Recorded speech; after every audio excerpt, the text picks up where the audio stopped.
दोस्तों, क्या आपने कभी सोचा है कि अगर ईश्वर सब कुछ कर सकता है तो उसने हमें दुख क्यों दिए? क्यों उसने ऐसी दुनिया नहीं बनाई जहां सिर्फ सुख ही सुख हो, कोई बुराई, कोई तकलीफ, कोई दर्द ना हो? अगर ईश्वर सबसे शक्तिशाली है तो वह शैतान को खत्म क्यों नहीं कर देता? क्या शैतान ईश्वर से ज्यादा ताकतवर है? और अगर नहीं, तो फिर लोग बुरे कर्म क्यों करते हैं? क्या हमें वाकई हमारे बुरे कर्मों की सजा मिलती है? ऐसे सवालों ने एक महान राजा के मन में हलचल मचा दी। उसने दरबार में घोषणा की, जो कोई भी इन सवालों का सही उत्तर देगा उसे भरपूर इनाम मिलेगा। फिर क्या हुआ? विद्वानों की भीड़ उमड़ पड़ी, लेकिन कोई भी राजा को संतुष्ट नहीं कर सका। जब बड़े बड़े ज्ञानी हार गए तो जवाब आया वहां से जहां किसी ने सोचा भी नहीं था, एक साधारण रसोइया से। कैसे एक रसोइया राजा को वह जवाब देता है जो बड़े बड़े ज्ञानी दार्शनिक नहीं दे सके? कैसे एक साधारण उदाहरण से उसने दुनिया की सबसे बड़ी गुत्थी सुलझा दी? इस पूरी कहानी को सुनिए और जानिए हमारे जीवन के सुख दुख का असली कारण क्या है। शायद यह कहानी आपकी सोच को हमेशा के लिए बदल दे। अब आप पूरी कहानी सुने, क्योंकि इसका अंत आपको हैरान कर देगा। दोस्तों, एक बार की बात है, एक राजा के मन में एक सवाल आया कि जब ईश्वर सब कुछ अच्छा और बहुत अच्छा बना सकता था तो उसने दुनिया में इतने दुख दर्द क्यों बना दिए? क्या दुनिया में होने वाले सभी बुरे कर्मों में ईश्वर को मजा आता है? क्योंकि जो कुछ भी हो सकता है वह सब उसके नियंत्रण में है। वह चाहे तो दुनिया को बहुत खूबसूरत बना सकता है, कोई बुराई ना हो, किसी को कोई दुख ना हो, कोई दर्द ना हो। फिर ईश्वर ने ऐसी सृष्टि की रचना क्यों नहीं की? राजा ने दरबार में सभी को अपने सवाल से अवगत कराया और कहा, जो कोई भी मेरे सवाल का सही और सटीक जवाब दे देगा उसे मैं महंगी रकम इनाम में दूंगा। यह सुनकर उस राज्यसभा के कुछ विद्वान लोग खड़े हुए और कहने लगे हैं, राजन, इस प्रश्न का जवाब देने में कोई बड़ी बात नहीं है। इसका जवाब तो हम भी दे सकते हैं। ईश्वर ने जो सृष्टि बनाई है अच्छी ही बनाई है, सुख से भरी हुई ही बनाई है, पर हमारे मन के कारण इसमें दर्द उत्पन्न होता है। इसमें दोष ईश्वर का नहीं है, हमारे मन का है, वही हमें भटका देता है। राजा ने कहा, पर क्या आप हमें यह बताएंगे कि हमारा मन सही कैसे रहे, वह कभी ना भटके, वो हमेशा सत्य की ओर चले? ऐसे मन का निर्माण ईश्वर भी तो कर सकता है। फिर उसने हमारे अंदर ऐसे मन का निर्माण क्यों नहीं किया? राज्यसभा के दूसरे विद्वान ने कहा, महाराज, जैसे ईश्वर होता है वैसे ही शैतान भी होता है।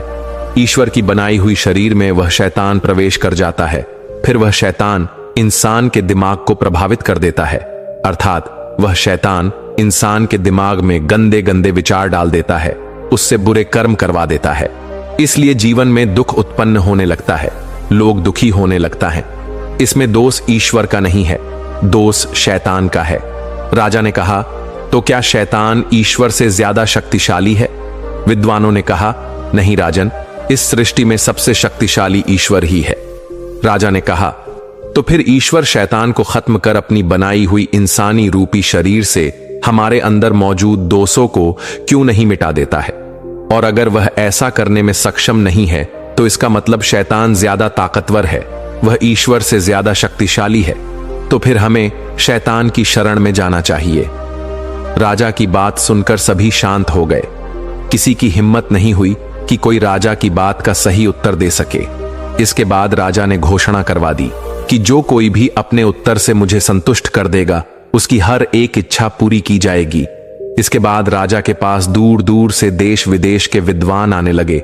सब ने अपने अपने उत्तर रखे, पर कोई भी अपने उत्तर से राजा को संतुष्ट नहीं कर पाया।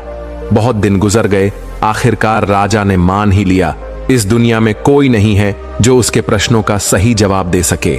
इसी पर चर्चा करने के लिए एक दिन राज्यसभा बुलाई गई। राजा ने कहा, हमने एक से एक विद्वानों से चर्चा की, पर कोई भी हमारे सवाल का ठीक से जवाब नहीं दे पाया।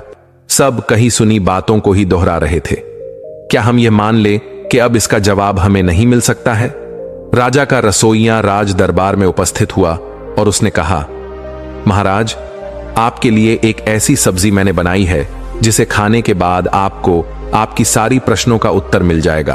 और सब्जी इतनी बढ़िया मैं बनाया हूं कि आज तक ऐसा स्वाद किसी ने भी नहीं लिया है। राजा ने कहा, तुम्हारी बातों से लगता है कि सब्जी बहुत ही स्वादिष्ट होगी। राजा ने कहा, हमारे सामने इसे जल्दी पेश किया जाए। रसोइया ने कहा, महाराज, सब्जी तो यहां नहीं आ सकता, आपको सब्जी तक जाना पड़ेगा, नहीं तो सब्जी का स्वाद खराब हो जाएगा। राजा ने कहा, अच्छा, अगर ऐसा है तो हम ही तुम्हारे साथ चलते हैं। राजा के साथ सभी दरबार भी साथ चलने लगे। रसोइया राजा को एक कद्दू के पौधे के पास लेकर गए। उस पौधे पर एक कद्दू लगा हुआ था। रसोइया ने कहा, महाराज, यही है सब्जी, खा लीजिए। यह सुनते ही राजा को क्रोध आ गया और उसने कहा, क्या तुम हमारे साथ मजाक कर रहे हो? यह सब्जी है, लेकिन तुमने तो इसे बनाया भी नहीं है। हम इस कच्चे कद्दू को कैसे खाएंगे? रसोइया ने कहा, महाराज, मुझे क्षमा कीजिएगा, मेरा ऐसा कोई इरादा नहीं है, पर आप भी तो ऐसा ही कर रहे हैं कि ईश्वर ने सृष्टि बिना दुखों के क्यों नहीं बनाई? राजा ने कहा, अपनी बात स्पष्ट करो। रसोइया ने कहा कि एक कद्दू का पौधा एक बीज से निकलता है। अगर बीज को दुख नहीं होगा, वो अपना सीना नहीं चिढ़ेगा, अर्थात उसकी ऊपरी खोल नहीं फूटेगी, तो यह कद्दू का पौधा उसे बीज से नहीं निकाल पाएगा। और जब यह पौधा उस कद्दू के बीज से नहीं निकल पाएगा, तो आप कद्दू को कैसे खाएंगे? क्योंकि जब पौधा ही नहीं रहेगा तो उसमें कद्दू कैसे लगेंगे? रसोइया ने कहा, महाराज, जब मैं इस कद्दू को इस पौधे से तोड़ता हूं तो इस पौधे को, अर्थात इसकी टहनियों को, बहुत दर्द होता है। राजा ने कहा कि तुम कहना क्या चाहते हो, या अभी भी स्पष्ट नहीं हुआ है? रसोइया ने कहा, मैं आपको अपनी बात स्पष्ट कर लूंगा, पर इसके लिए आपको दरबार में जाना होगा। मैं वही इस कद्दू की सब्जी बनाकर आपके लिए लेकर आता हूं। राजा ने कहा, ठीक है, जैसा तुम कहते हो मैं वैसा ही करता हूं। हम दरबार में जा रहे हैं, एकदम जल्दी इस कद्दू की सब्जी बनाकर ले आओ। राजा अपने दरबारी के साथ दरबार में बैठ गया। कुछ देर बाद रसोइया सब्जी को एक बर्तन में ढककर उसे दरबार में लेकर आता है। रसोइया ने कहा, महाराज, इससे पहले कि आप यह सब्जी खाएं, मुझे आपसे अभयदान चाहिए। मेरी पूरी बात सुने बिना मुझे मृत्यु दंड नहीं मिलना चाहिए। राजा ने कहा, डरो नहीं, ऐसा कुछ भी नहीं होगा, तुम्हें अपनी पूरी बात कहने का मौका मिलेगा। रसोइया ने वह सब्जी राजा के सामने रख दी। राजा ने सब्जी को देखा तो चौंक गया और कहा कि यह क्या मजाक कर रहे हो? क्या तुम हमारी हंसी उड़ना चाहते हो? इसमें तो कच्ची कद्दू ही रखी है, तुमने इसे पकाया भी नहीं है। रसोइया ने कहा, महाराज, इस कद्दू को उसे पौधे से तोड़कर पहले ही मैंने टहनी रूपी कोमल पौधे को और उस कद्दू को बहुत ही दुख दर्द दिया है। अब इस कद्दू को काट कर इसे और दर्द देना क्या उचित है? इसके बाद इसे तेल में तला जाएगा, फिर इसमें भयानक भयानक मसाले डाले जाएंगे और महाराज, तब जाकर आप इसका स्वाद चख पाएंगे और आप कहेंगे, वह क्या सब्जी बनाई है। राजा ने कहा, तुमने अभी भी अपनी बात स्पष्ट नहीं की है, अपनी पूरी बात स्पष्ट करो, तुम कहना क्या चाहते हो? रसोइया ने कहा, महाराज, अगर सृष्टि का रचयिता सबको सुख ही दे दे तो सभी बीज बीज ही रह जाएंगे। वो अपना बलिदान क्यों देंगे? किसी पेड़ को बनने के लिए, किसी पौधे को उगने के लिए, किसी फल को आने के लिए बीज को तो नष्ट होना ही पड़ेगा। वह नष्ट होते हैं, वह अपना बलिदान देते हैं, तब जाकर सृष्टि आगे बढ़ाती है। महाराज, सृष्टि के निर्माण में 3 चीजों का योगदान है। पहला विनाश है, दूसरा रचना है, तीसरा पालन करना है। इसके बाद फिर से विनाश आता है और यह चक्र चला रहता है। इसी से सृष्टि आगे बढ़ती है। बीज के विनाश से पौधे का जन्म होता है। पौधा अपनी पूरी उम्र तक रचना धारण करता है और उसका पालन करता हुआ वह बड़ा होता है। फिर उसमें फल लगता है और उस फल में बीज बनते हैं और फिर वह विनाश को प्राप्त होता है। पूरी सृष्टि 3 हिस्सों में बटी हुई है और उनका एक दूसरे के बिना कोई अस्तित्व ही नहीं है। जैसे दिन और रात और उनके मध्य संध्या का समय, जैसे स्त्री और पुरुष और उनके बीच अर्धनारीश्वर यानी किन्नर, जैसे सुख और दुख और उनके बीच मोक्ष। राजा ने कहा कि बहुत गहरी बात बोल रहे हो, लगता है कि तुम्हें बड़ा ज्ञान है। यह बताओ, यह मनुष्य बुरे कर्म क्यों करता है? क्या उससे यह ईश्वर करवाता है या कोई शैतान करता है? रसोइया ने कहा कि सृष्टि के रचयिता ने कभी किसी को नहीं कहा कि वह बुरे कर्म करें, बल्कि उसने हमें यह बुद्धि दी है जो हमें बताती है कि क्या सही है और क्या गलत है। सृष्टि में मौजूद 3 चीजों में से हम किसी एक चीज का चुनाव कर सकते हैं। चुनने की आजादी हमें दी गई है और अपने अपने कर्मों के हिसाब से सबको दुख दर्द मिलता है।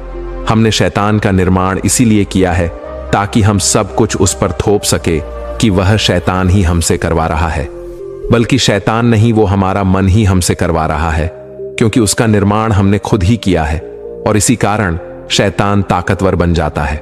राजा ने कहा, तो क्या ईश्वर हमारे सुख और दुख के लिए उत्तरदायी नहीं है?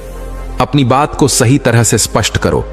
रसोइया ने कहा, महाराज, ईश्वर केवल निर्माण करता है, विनाश करता है, पालन करता है। उसकी सृष्टि से आप क्या उठाते हैं या आप ही निर्णय करते हैं, इसमें वह कुछ नहीं करता। राजा ने कहा, हम तुम्हारी बात से सहमत नहीं हैं, इसे साबित करो। रसोइया ने कहा कि महाराज, आज मैं आपके लिए इस कद्दू की सब्जी बनाकर लाना चाहता हूं, उसके बाद ही मैं अपनी बात स्पष्ट कर सकूंगा। राजा ने इजाजत दे दी और रसोइया कद्दू की सब्जी बनाकर दरबार में ले आया। राजा ने उस कद्दू की सब्जी को खाया और रसोइया पर चिल्लाया, यह क्या सब्जी बनाई है? कद्दू को उबाल कर ही ले आए हो, इसमें ना मसाले पड़े हैं, ना नमक पड़ा है और ना ही मिर्च। क्या इस तरह का खाना हम खाएंगे? रसोइया ने कहा, महाराज, आपको यह सब्जी पसंद नहीं है, यह आपका निर्णय है, इसमें ईश्वर कुछ नहीं कर रहा, जबकि यह बात सत्य है कि यही सब्जी आपकी सेहत के लिए उचित है। मसाले के साथ जिस सब्जी का निर्माण किया जाएगा वह आपकी सेहत के लिए सही नहीं है।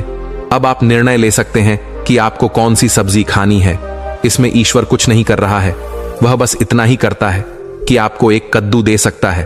वह आपको ऐसी चीज दे सकता है जिससे आप तेल और मसाले निकाल सके, फिर आप उसके साथ क्या करते हैं, यह आपका निर्णय है। राजा ने कहा, बहुत खूब, तुमने बहुत अच्छी तरह से समझा दिया कि अपने अच्छे बुरे के लिए हम ही जिम्मेदार होते हैं। हमारे कर्म भी हमें वापस लौट कर मिलते हैं। कर्म करते समय या कर्म के बारे में सोचते समय हमें यह पता होता है कि अच्छा है और या बुरा। जितना प्रभाव बुरे कर्मों का पड़ता है, इससे ज्यादा बुरे कर्म सोचने पर पड़ता है। फिर हमारे साथ दुर्घटनाएं हो जाती हैं, दुख उत्पन्न हो जाता है और हम रोते हैं कि हमारे साथ ऐसा क्यों हो रहा है। इसके लिए जिम्मेदार हम ही होते हैं। रसोइया ने कहा, महाराज, जब कोई इंसान कोई बुरा कार्य करता है तो बुरा कार्य करने से पहले उसके दिमाग में बुरे कार्य करने का विचार आता है, तब जाकर वह उस काम को अंजाम देता है। और सबसे खास बात तो यह है कि हम जो भी काम करने जा रहे हैं, यह हमें पता होता है कि यह काम बुरा है, क्योंकि ईश्वर ने इंसान को दिमाग दिया है, उसे सोचने समझने की शक्ति दी है और जानवरों से अलग उसे बनाया है। उसका दिमाग जानवरों से तेज चलता है। इसलिए अगर कोई जानबूझकर बुरे कार्य करता है, बुरे कर्म करता है, तो वह उसका भागीदार बन जाता है। जानवरों को तो यह पता नहीं होता है कि वह जो कार्य कर रहे हैं वह सही है या गलत। उसे तो अपना पेट भरना रहता है, वह अपने पेट भरने के लिए कुछ भी करता रहता है। लेकिन इंसान तो समझदार है, उसे तो अच्छे और बुरे का ज्ञान है। लेकिन अगर वह जानबूझकर गलती करता है तो उसके बुरे कर्म उसको कभी नहीं माफ करेंगे। उसको एक ना एक दिन अपनी बुरे कर्मों का दंड जरूर मिलेगा। महाराज, अभी भी इस दरबार में तमाम लोग हैं जो हर दिन कुछ ना कुछ बुरा कार्य करते रहते हैं, लोगों को सताने का काम करते रहते हैं। आपने जो उन्हें पावर दी है वह उसका गलत फायदा उठा लेते हैं। लेकिन वहीं पर कुछ ऐसे लोग हैं जो जनता की सेवा के लिए हमेशा तत्पर रहते हैं। वह अपना कार्य सही तरीके से करते रहते हैं, अर्थात वह अपने जीवन में अच्छे कार्य करके अच्छे कर्म कमाते रहते हैं। राजा रसोइया की बात से पूरी तरह से संतुष्ट हो जाता है। वह सभी से कहता है कि ज्ञान हमें कहीं से मिले उसे ले लेना चाहिए। जो बड़े बड़े विद्वान हमारे प्रश्नों का जवाब नहीं दे पाए, आज ये रसोइया हमारे प्रश्नों का जवाब दे दिया। इसलिए कोई भी इंसान छोटा या बड़ा नहीं होता है, इंसान अपनी सोच से बड़ा और छोटा होता है। सभी दरबारी शर्म से अपना सर झुका लेते हैं। राजा ने प्रसन्न होकर उस रसोइया से कहा कि मांग लो, तुम्हें जो मांगना है तो मांग सकते हो। रसोइया ने कहा कि महाराज, हमें कुछ नहीं चाहिए, बस हमें आजादी चाहिए ताकि हम अपने दिमाग में अच्छे अच्छे विचार को जन्म दे सके और आपके लिए भी अपने हिसाब से अच्छे अच्छे खाने बना सके ताकि आपकी सेहत अच्छी रहे। राजा उस रसोइये की बात से पूरी तरह से संतुष्ट हो जाता है। वह उसके सभी इच्छा को पूरी कर देता है और उसे ढेर सारा इनाम उपहार स्वरूप भेंट करता है। दोस्तों, जब हम अपने जीवन में अच्छे कर्म अर्जित कर लेते हैं तो वही अच्छे कर्म हमारे बुरे कर्मों को काट देते हैं और अच्छे बुरे कर्म हमारे दिमाग में उत्पन्न होते हैं। इसलिए हमें अपने मन को हमेशा अच्छे अच्छे विचारों से भरना चाहिए। जब हम अपने मन में अच्छे अच्छे विचारों को भरेंगे तभी जाकर हम अच्छा अच्छा कार्य कर पाएंगे। क्या आप अपनी जिंदगी में प्रेरणा और सुकून की तलाश में हैं? हमारे चैनल पर जुड़िए, जहां हम आपके लिए लेकर आते हैं गौतम बुद्ध जैसे महान विचारकों की प्रेरणादायक कहानियां, ध्यान और आत्म शांति की दिशा में मार्गदर्शन और आपके मन की उथल पुथल को शांत करने के अनमोल तरीके। हमारे साथ हर रोज कुछ नया सीखिए और अपने जीवन को नई दिशा में मोड़िए। सब्सक्राइब करें और खुद को सकारात्मकता और शांति की दुनिया में खो जाने दें।